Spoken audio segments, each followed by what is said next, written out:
Infertility can create a lot of fear and confusion for women who are trying to get pregnant. Experts say misinformation can impact starting a family, and it's important to understand how to navigate your journey. Dr. Lucky Sekhon is the author of The Lucky Egg, Understanding Your Fertility and How to Get Pregnant Now. This is a book so many women and some men should probably pick up. Absolutely. I think everyone can benefit from this information. It's really like a fertility Bible. Absolutely. And you share some of your personal story, which is why you wrote this book. So share that with our viewers. Yes. So as a fertility expert, I was intimately aware about the biological clock. I had my first child at 34 without any intervention, thankfully. And I recognized how difficult it was for me to balance work and all of my goals and priorities, but I knew I wanted to have another child. So my husband and I decided to freeze embryos at that juncture. And that actually ended up being a little bit more complicated than I anticipated. You know, I didn't respond as well as I thought. So I've been through the journey of doing multiple rounds. And then eventually I did have problems getting pregnant for baby number 2, as I anticipated might be the fact because I was older and I relied on what I froze to have my second child.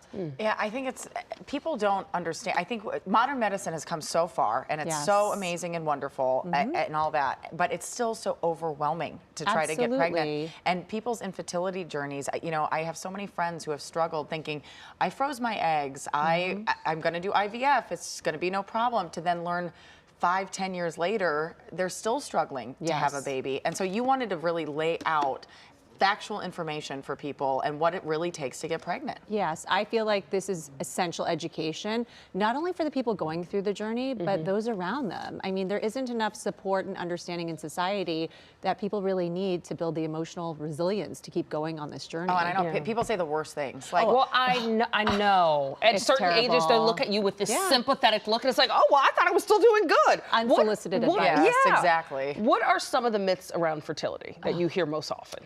Well, I think that there is this idea, and it's marketed online and targeted marketing, right? That you can reverse your biological clock, or there's a magic fertility, supplement or solution, or there's a magic superfood or formula. And I think that that leads to a lot of false hope and people wasting resources and their time. That's the most important resource of all. You have to be realistic. Even interventions like IVF, while they can work really well, it's not a guarantee. And so we're always working within the confines of our biology. Well, I think too, I have so many girlfriends who go and they start immediately blaming themselves that they waited so long, or I'm of this age now. But I feel like male infertility is often overlooked. And in many cases of my girlfriends, it was the man who had the issue. That's another big myth, that infertility is a woman's problem. 50% of couples with infertility have a male factor, meaning sperm quality issues. And the thing about it is there's an opportunity to improve that because men are always making new sperm every 74 days. Those luckies. Right. Really?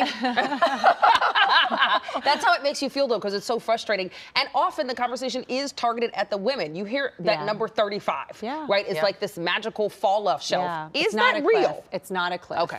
I'm here to tell you that it is a continuum, and nobody has perfect eggs, even in our 20s. So no one should be complacent and think, oh my gosh, it's never going to be a problem for me. There is no magical fertility test. You have to try to know if it's going to be a problem. But there can be red flags that you can point out early. Talk to your OBGYN if you have irregularity in your cycle, heavy periods, painful periods. That's not normal and should be investigated. Well, and that's why you also talk about people need to know about their fertility even if they don't plan to have children. Exactly, because how can you make an informed decision if you don't have all the facts? Right, and there's so much facts here. So thank you so much for writing this book and for joining us to talk about it. And I love your name, Dr. Lucky. I know. I feel like it's good luck to have a Dr. Lucky. Exactly. Thanks for being with us, Dr. Lucky. Thank you.